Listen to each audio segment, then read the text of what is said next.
Oke, hari ini kita bakal dalemin salah satu proyek paling ambisius di Indonesia, yaitu program Food Estate. Ini kan rencana raksasa ya buat ketahanan pangan. Tapi di sisi lain, ini juga memunculkan pertanyaan yang cukup kompleks. Sebenarnya program ini sejalan nggak sih sama nilai-nilai inti bangsa kita? Oke, jadi begini alur pembahasan kita. Pertama, kita pahami dulu apa sih food estate itu. Terus kita lihat fondasi ekonomi Indonesia. DNA-nya itu apa? Nah, setelah itu baru kita adu nih antara janji dan kenyataan. Kita juga bakal dengerin apa kata para ahli, dan terakhir kita coba cari solusinya. Ini bakal jadi peta kita buat ngertiin konflik antara kebijakan besar ini sama prinsip dasarnya. Yuk, kita mulai dari yang pertama, kita bedah dulu misi besar di balik program Food Estate ini.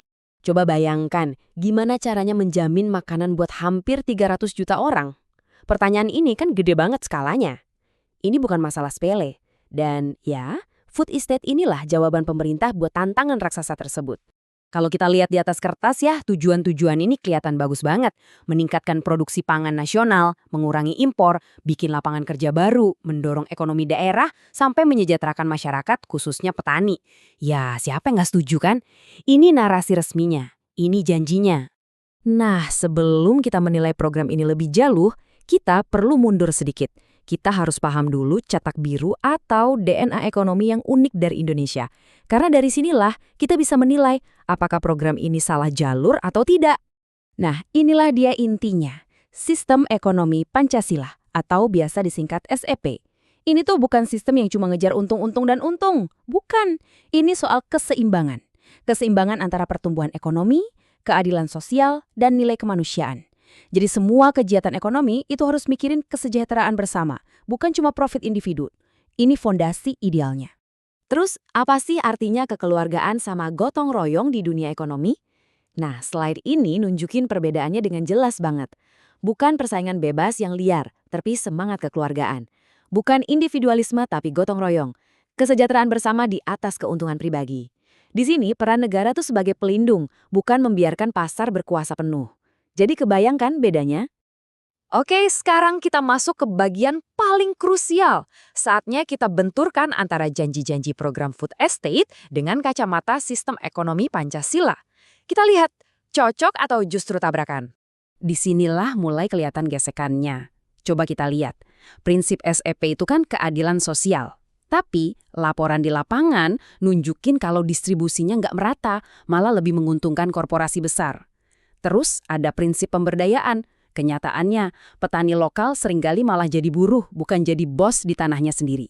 Belum lagi soal partisipasi, yang ternyata perencanaannya itu top-down. Dari atas ke bawah, masyarakat lokal kurang dilibatkan.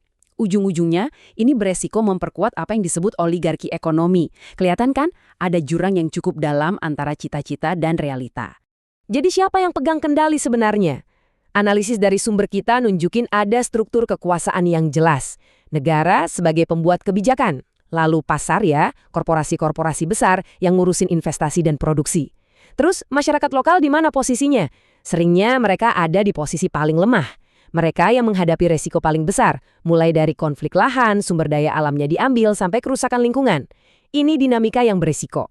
Dan ternyata jurang pemisah ini bukan cuma pengamatan kita aja loh. Para pemikir utama di balik sistem ekonomi Pancasila sendiri sebenarnya udah pernah mengingatkan soal resiko-resiko semacam ini. Coba kita dengarkan apa kata mereka. Ini dari Mubiarto, salah satu arsitek SEP. Beliau bilang pembangunan ekonomi itu harus berorientasi pada ekonomi kerakyatan. Artinya, ya harus berpihak pada rakyat kecil, harus memberi mereka panggung sebagai pelaku utama. Nah, menurut analisis yang kita bedah, program Food Estate ini dianggap kurang pas dengan ideal ini, karena pusatnya bukan petani lokal.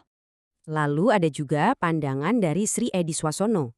Beliau bicara soal pentingnya demokrasi ekonomi yang menolak dominasi kapitalisme dan oligarki. Nah, ini nyambung banget kan sama kekhawatiran tadi. Ketergantungan food estate pada perusahaan-perusahaan raksasa dianggap justru bertentangan dengan prinsip SEP yang anti dominasi oleh segelintir kelompok.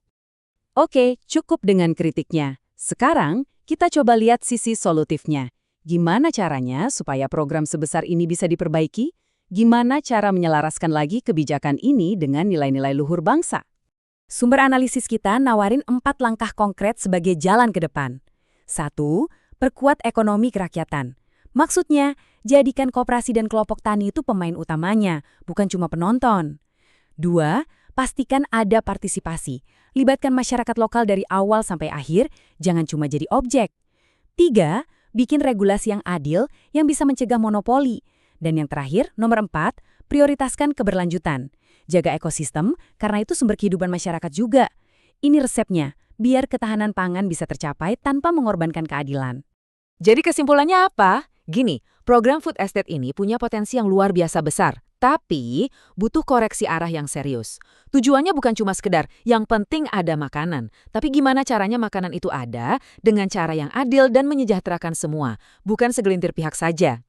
Dan ini pada akhirnya membawa kita ke sebuah pertanyaan yang lebih fundamental, yang relevan buat negara manapun di dunia. Saat sebuah negara ngejar proyek-proyek kemajuan skala besar, di mana sih batasnya? Di mana kita harus menarik garis supaya keadilan buat masyarakat lokal itu nggak jadi korban? Nah, ini tantangan universal yang mungkin perlu kita renungkan bersama.